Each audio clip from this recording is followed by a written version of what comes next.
Hi friends, ಹೇಗಿದ್ದೀರಾ? ಎಲ್ಲ ಚೆನ್ನಾಗಿದ್ದೀರಾ ಅಂತ ಅಂದ್ಕೊಳ್ತೀನಿ. ವರ್ಣಿಕಾ ಅಡುಗೆ ಮನೆಗೆ ಸ್ವಾಗತ. ಇವತ್ತಿನ ವಿಡಿಯೋದಲ್ಲಿ ಫಿಶ್ ಕರಿನ ಯಾವ ರೀತಿಯಾಗಿ ಮಾಡೋದು ಅಂತ ನೋಡೋಣ. ಒಂದು ಸಾರ್ತಿ ಈ ವಿಧಾನದಲ್ಲಿ ಮಾಡ್ಕೊಳ್ಳಿ. ಫಿಶ್ ಕರಿ ಅಂತೂ ತುಂಬಾ ಟೇಸ್ಟಿಯಾಗಿ ಬರುತ್ತೆ ಅಂತಲೇ ಹೇಳ್ಬೋದು. ಇದನ್ನು ನೀವು ಚಪಾತಿ, ರೋಟಿ ಹಾಗೆಯೇ ಕುಲ್ಚಾ ವೆರೈಟಿ ಆಗಿರುವಂತಹ ರೈಸ್ ಜೊತೆಗೆಲ್ಲ ಸರ್ವ್ ಮಾಡ್ಕೊಳ್ಬೋದು. ಸಖತ್ ಟೇಸ್ಟಿಯಾಗಿರುತ್ತೆ. ಹಾಗಾದರೆ ಬನ್ನಿ, ತಡ ಮಾಡದೆ ರೆಸಿಪಿನ ಶುರು ಮಾಡೋಣ. ವಿಡಿಯೋ ನೋಡೋದಕ್ಕೂ ಮೊದಲು ನೀವಿನ್ನೂ ನನ್ನ ಚಾನಲನ್ನು ಸಬ್ಸ್ಕ್ರೈಬ್ ಮಾಡದೆ ನೋಡ್ತಾ ಇದ್ದರೆ ಪ್ಲೀಸ್ ಸಬ್ಸ್ಕ್ರೈಬ್ ಮಾಡ್ಕೊಳ್ಳಿ. ಹಾಗೆಯೇ ಪಕ್ಕದಲ್ಲಿ ಬರುವಂತಹ ಬೆಲ್ ಐಕನನ್ನು ಕ್ಲಿಕ್ ಮಾಡಿ. ಇದನ್ನು ಮಾಡಲಿಕ್ಕೆ ಮೊದಲು ನಾನಿಲ್ಲಿ ಮಸಾಲೆನೇ ಹುರ್ಕೊಳ್ತಾ ಇದ್ದೀನಿ. ಮೊದಲು ನಾನಿಲ್ಲಿ ಒಂದು ಪ್ಯಾನ್ಗೆ 1 ಬಟ್ಲ ಆಗುವಷ್ಟು ಒಣ ಕೊಬ್ಬರಿ ಹಾಗೆಯೇ ಮೀಡಿಯಮ್ ಸೈಜಿನ 1 ಈರುಳ್ಳಿನ ಈ ರೀತಿಯಾಗಿ ಉದ್ದವಾಗಿ ಕಟ್ ಮಾಡಿ ಹಾಕ್ಕೊಳ್ತಾ ಇದ್ದೀನಿ. ಹಾಗೆಯೇ ಇದ್ರ ಜೊತೆಗೆ ನಾನಿಲ್ಲಿ 5-6 ಗಡ್ಡೆ ಆಗುವಷ್ಟು ಬೆಳ್ಳುಳ್ಳಿ, 4 ಇಂಚ್ ಆಗುವಷ್ಟು ಶುಂಠಿನ ಹಾಕ್ಕೊಳ್ತಾ ಇದ್ದೀನಿ. ಎಲ್ಲವನ್ನು ಹಾಕ್ಕೊಂಡು ಲಾಸ್ಟಲ್ಲಿ ಇದಕ್ಕೆ ಸ್ವಲ್ಪ ಎಣ್ಣೆನ ಹಾಕ್ಕೊಂಡು ಉರಿನ ಪೂರ್ತಿಯಾಗಿ ಲೋ ಫ್ಲೇಮ್ನೆಲ್ಲ ಇಟ್ಟು ಫ್ರೈ ಮಾಡ್ಕೊಳ್ಬೇಕು. ಮಸಾಲೆನ ಹಾಗೆ ಹಾಕೋದಕ್ಕಿಂತ ಈ ರೀತಿಯಾಗಿ ಹುರಿದು ಹಾಕ್ಕೊಳ್ಳಿ. ರುಚಿ ಅಂತೂ ತುಂಬಾ ಚೆನ್ನಾಗಿ ಬರುತ್ತೆ.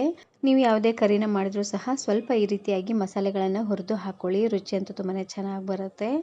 ನಾನು ಇದೇ ರೀತಿ ಬಹಳಷ್ಟು ವೆರೈಟಿ ಆಗಿರುವಂತಹ ಫಿಶ್ ಕರಿ ಹಾಗೆಯೇ ಫಿಶ್ ಫ್ರೈ, ಇದ್ರ ಜೊತೆಗೆ ನಾನಿಲ್ಲಿ ಚಿಕನ್ ಕರಿ, ಚಿಕನ್ ಫ್ರೈ ರೆಸಿಪೀಸ್ನೆಲ್ಲ ಅಪ್ಲೋಡ್ ಮಾಡಿದ್ದೀನಿ. ವಿಡಿಯೋ ನೋಡಿಲ್ಲ ಅಂದರೆ ಈ ವಿಡಿಯೋ ಕೊನೆಯಲ್ಲಿ ಹಾಕಿರ್ತೀನಿ, ನೋಡಿ ಚೆಕ್ ಮಾಡಿ. ನೋಡಿ, ಈ ರೀತಿಯಾಗಿ ಎಲ್ಲ ಪದಾರ್ಥನೂ ಚೆನ್ನಾಗಿ ಕೆಂಪಾಗೋ ರೀತಿಯಾಗಿ ಹುರ್ಕೊಂಡು ತಗೊಳ್ಬೇಕು.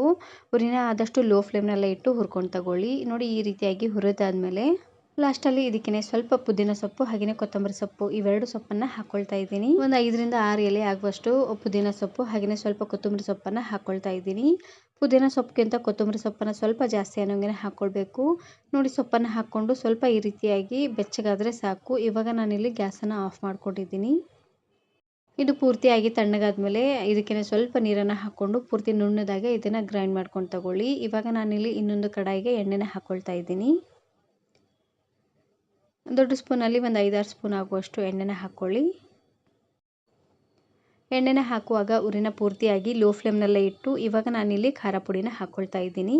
ಎಣ್ಣೆ ಪೂರ್ತಿ ಕಾದಿದ್ದರೆ ಖಾರ ಪುಡಿ ಎಲ್ಲ ಒತ್ತೋಗ್ಬಿಡುತ್ತೆ ನೋಡಿ. ಹಾಗಾಗಿ ಉರಿನ ಪೂರ್ತಿಯಾಗಿ ಲೋ ಫ್ಲೇಮ್ನಲ್ಲೇ ಇಟ್ಟು ಹಾಕ್ಕೊಂಡು ಇದಕ್ಕೇ ನಾನಿಲ್ಲಿ 1/4 ಚಮಚ ಆಗುವಷ್ಟು ಅರಿಶಿನ ಪುಡಿನ ಹಾಕ್ಕೊಂಡು ಒಂದು ಸಾರ್ತಿ ಈ ರೀತಿಯಾಗಿ ಚೆನ್ನಾಗಿ ಇದನ್ನು ಮಿಕ್ಸ್ ಮಾಡಿಕೊಂಡು ಇವಾಗ ನಾನಿಲ್ಲಿ ಹುಣಸೆ ಹಣ್ಣಿನ ರಸನ ಹಾಕ್ಕೊಳ್ತಾ ಇದ್ದೀನಿ. ಇದಕ್ಕೆ ಹುಣಸೆ ಹಣ್ಣು ಮೇನ್ ಇಂಗ್ರೀಡಿಯೆಂಟ್ಸ್ ಅಂತಲೇ ಹೇಳ್ಬೋದು. ಹುಣಸೆ ಹಣ್ಣಿನ ರಸನ ಸ್ವಲ್ಪ ಜಾಸ್ತಿ ಅನ್ನೋಂಗೆ ಹಾಕ್ಕೊಳ್ಳಿ, ಚೆನ್ನಾಗಿರುತ್ತೆ. ಹುಣಸೆ ಹಣ್ಣಿನ ರಸನ ಹಾಕ್ಕೊಂಡು ಇವಾಗ ಸ್ವಲ್ಪ ಹೊತ್ತು ಕುದಿ ಬರೋವರೆಗೂ ಹಾಗೆ ಇದನ್ನು ಬಿಟ್ಬಿಡಬೇಕು. ಹುಳಿಲೇ ಚೆನ್ನಾಗಿ ಉಪ್ಪು, ಖಾರ, ಅರಿಶಿನ ಪುಡಿ ಎಲ್ಲ ಚೆನ್ನಾಗಿ ಕುದಿಬೇಕು ನೋಡಿ. ಹಾಗಾಗಿ ಲಾಸ್ಟಲ್ಲಿ ಇದಕ್ಕೆ ರುಚಿಗೆ ತಕ್ಕಷ್ಟು ಉಪ್ಪನ್ನು ಹಾಕ್ಕೊಂಡು ಚೆನ್ನಾಗಿ ಇದನ್ನು ಕುದಿಸ್ಕೊಳ್ತಾ ಇದ್ದೀನಿ.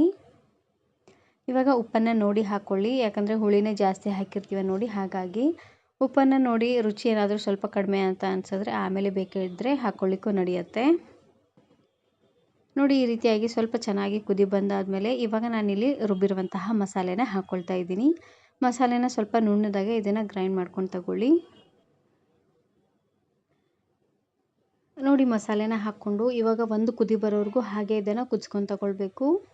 ಇದೇ ಮಸಾಲೆನ ನೀವು ಚಿಕನ್ ಕರಿ ಮಾಡಲಿಕ್ಕೂ ಯೂಸ್ ಮಾಡ್ಕೊಳ್ಬೋದು, ಹಾಗೆಯೇ ಎಗ್ ಕರಿ ಮಾಡಲಿಕ್ಕೂ ಸಹ ಯೂಸ್ ಮಾಡ್ಕೊಳ್ಬೋದು. ಚಿಕನ್ ಕರಿ ಮಾಡಬೇಕಾದ್ರೆ ಹುಣಸೆ ಹಣ್ಣಿನ ಬದಲಾಗಿ ಸ್ವಲ್ಪ ಟೊಮೆಟೊನ ಹಾಕ್ಕೊಳ್ಳಿ, ಚೆನ್ನಾಗಿರುತ್ತೆ. ಟೊಮೆಟೊನ ಸ್ವಲ್ಪ ಹುರಿದು ಹಾಕ್ಕೊಳ್ಳಿ, ಚೆನ್ನಾಗಿರುತ್ತೆ.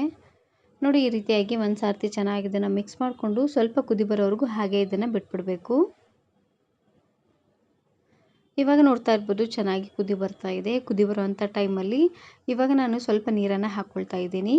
ನಿಮಗೆ ಗ್ರೇವಿಗೆ ಎಷ್ಟು ನೀರು ಬೇಕು ನೋಡಿಕೊಂಡು ಅಷ್ಟು ನೀರನ್ನು ಸ್ವಲ್ಪ ಹೆಚ್ಚು ಕಡಿಮೆ ಮಾಡ್ಕೋಬೋದು. ಲಾಸ್ಟಲ್ಲಿ ಇದಕ್ಕೆ ನಾನಿಲ್ಲಿ ದೊಡ್ಡ ಸ್ಪೂನಲ್ಲಿ 2 ಸ್ಪೂನ್ ಆಗುವಷ್ಟು ಗರಂ ಮಸಾಲಾನ ಹಾಕ್ಕೊಳ್ತಾ ಇದ್ದೀನಿ. ಗರಂ ಮಸಾಲಾನ ಹಾಕ್ಕೊಂಡು ಒಂದು ಸಾರ್ತಿ ಈ ರೀತಿಯಾಗಿ ಚೆನ್ನಾಗಿ ಇದನ್ನು ಮಿಕ್ಸ್ ಮಾಡಿಕೊಂಡು ಇವಾಗ ನಾನಿಲ್ಲಿ ಮಸಾಲೆನ ಚೆನ್ನಾಗಿ ಕುದಿಸ್ಕೊಳ್ತಾ ಇದ್ದೀನಿ. ಇದರಲ್ಲಿರುವಂಥ ಹಸಿ ವಾಸನೆ ಎಲ್ಲ ಹೋಗಿ ಚೆನ್ನಾಗಿದು ಕುದಿಬೇಕು ನೋಡಿ. ಒಂದು 5ರಿಂದ 6 ನಿಮಿಷವರೆಗೂ ಉರಿನ ಪೂರ್ತಿಯಾಗಿ ಲೋ ಫ್ಲೇಮ್ನಲ್ಲೇ ಇಟ್ಟು ಕುದಿಸ್ಕೊಂಡು ತಗೊಳ್ಳಿ. ಚೆನ್ನಾಗಿ ಕುದ್ದಾದ್ಮೇಲೆ ಲಾಸ್ಟಲ್ಲಿ ಫಿಶನ್ನು ಹಾಕ್ಕೊಂಡು ಒಂದು 2 ನಿಮಿಷವರೆಗೂ ಕುದಿಸ್ಕೊಂಡ್ರೆ ಸಾಕಾಗುತ್ತೆ.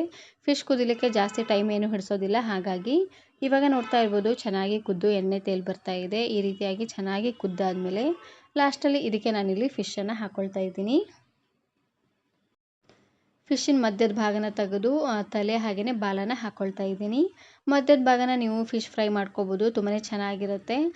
ತಲೆ ಫ್ರೈ ಮಾಡಿದ್ರೆ ಅಷ್ಟೊಂದು ರುಚಿಯಾಗಿ ಬರೋದಿಲ್ಲ, ಎಣ್ಣೆಲೇ ಚೆನ್ನಾಗಿ ನೀರು ಬಿಟ್ಕೊಳ್ಳುತ್ತೆ ನೋಡಿ. ಹಾಗಾಗಿ ಈ ರೀತಿಯಾಗಿ ಸಾಂಬಾರಿಗೆ ಹಾಕ್ಕೊಳ್ಳಿ, ಚೆನ್ನಾಗಿರುತ್ತೆ. ಫಿಶ್ ಫ್ರೈನ ಯಾವ ರೀತಿಯಾಗಿ ಮಾಡೋದು ಅಂತ ಆಲ್ರೆಡಿ ವಿಡಿಯೋ ಅಪ್ಲೋಡ್ ಮಾಡಿದ್ದೀನಿ. ವಿಡಿಯೋ ನೋಡಿಲ್ಲ ಅಂದರೆ ಈ ವಿಡಿಯೋ ಕೊನೆಯಲ್ಲಿ ಹಾಕಿರ್ತೀನಿ ನೋಡಿ, ಚೆಕ್ ಮಾಡಿ. ಫಿಶನ್ನು ಹಾಕ್ಕೊಂಡು ಒಂದು 2ರಿಂದ 3 ನಿಮಿಷವರೆಗೂ ಲೋ ಫ್ಲೇಮ್ನಲ್ಲೇ ಇಟ್ಟು ಕುದಿಸ್ಕೊಂಡ್ರೆ ಆಯಿತು. ಇವಾಗ ನೋಡ್ತಾ ಇರ್ಬೋದು ಫಿಶ್ ಎಲ್ಲ ಚೆನ್ನಾಗಿ ಸಾಫ್ಟಾಗಿ ಬೆಂದಾಗಿದೆ. ಫಿಶ್ ಬೇಯಲಿಕ್ಕೆ ಜಾಸ್ತಿ ಟೈಮ್ ಏನು ಹಿಡಿಸೋದಿಲ್ಲ, ಬೇಗನೆ ಬೆಂದ್ಬಿಡುತ್ತೆ. ಈ ಟೈಮಲ್ಲಿ ರುಚಿ ನೋಡಿಕೊಂಡು ಉಪ್ಪೇನಾದರೂ ಕಡಿಮೆ ಅಂತ ಅನಿಸಿದ್ರೆ ಇನ್ನು ಸ್ವಲ್ಪ ಉಪ್ಪನ್ನು ಹಾಕ್ಕೊಂಡು ಚೆನ್ನಾಗಿ ಮತ್ತೆ ಕುದಿಸ್ಕೊಂಡು ತಗೊಳ್ಳಿ. ಫಿಶ್ ನೋಡ್ತಾ ಇರ್ಬೋದು ಎಷ್ಟು ಸಾಫ್ಟಾಗಿ ಚೆನ್ನಾಗಿ ಬೆಂದಿದೆ ಅಂತ. ಇದನ್ನು ನೀವು ಚಪಾತಿ, ರೋಟಿ, ಕುಲ್ಚಾ ಹಾಗೆಯೇ ವೆರೈಟಿ ಆಗಿರುವಂತಹ ರೈಸ್ ಜೊತೆಗೆಲ್ಲ ಸರ್ವ್ ಮಾಡ್ಕೊಳ್ಬೋದು. ಸಖತ್ ಟೇಸ್ಟಿಯಾಗಿರುತ್ತೆ. ಇವಾಗ ನೋಡ್ತಿದ್ರೆ ಅಷ್ಟೊಂದು ಕಲರ್ ಬರ್ತಾ ಇಲ್ಲ. ಇದು ಪೂರ್ತಿಯಾಗಿ ಗ್ಯಾಸನ್ನು ಆಫ್ ಮಾಡಿಕೊಂಡು ಹಾಗೆ ಬಿಟ್ಟರೆ ಪೂರ್ತಿ ಕೆಂಪದಾಗಿ ಚೆನ್ನಾಗಿ ಕಲರ್ ಬಂದಿತ್ತು. ಇವಾಗ ನಾನಿಲ್ಲಿ ಗ್ಯಾಸನ್ನು ಆಫ್ ಮಾಡ್ಕೊಳ್ತಾ ಇದ್ದೀನಿ. ಈ ವಿಡಿಯೋ ಇಷ್ಟ ಆದರೆ ಈಗಲೇ ಒಂದು ಲೈಕ್ ಬಟನನ್ನು ಕ್ಲಿಕ್ ಮಾಡಿ, ಫ್ರೆಂಡ್ಸ್ ಆ್ಯಂಡ್ ಫ್ಯಾಮಿಲಿ ಜೊತೆಗೆ ಶೇರ್ ಮಾಡಿ. ಹಾಗೆಯೇ ಮತ್ತಷ್ಟು ಹೊಸ ರೆಸಿಪಿಗಾಗಿ ವರ್ಣಿಕಾ ಅಡುಗೆ ಮನೆ ಯೂಟ್ಯೂಬ್ ಚಾನಲನ್ನು ಸಬ್ಸ್ಕ್ರೈಬ್ ಮಾಡಿಕೊಳ್ಳಿ. Thank you. Thanks for watching.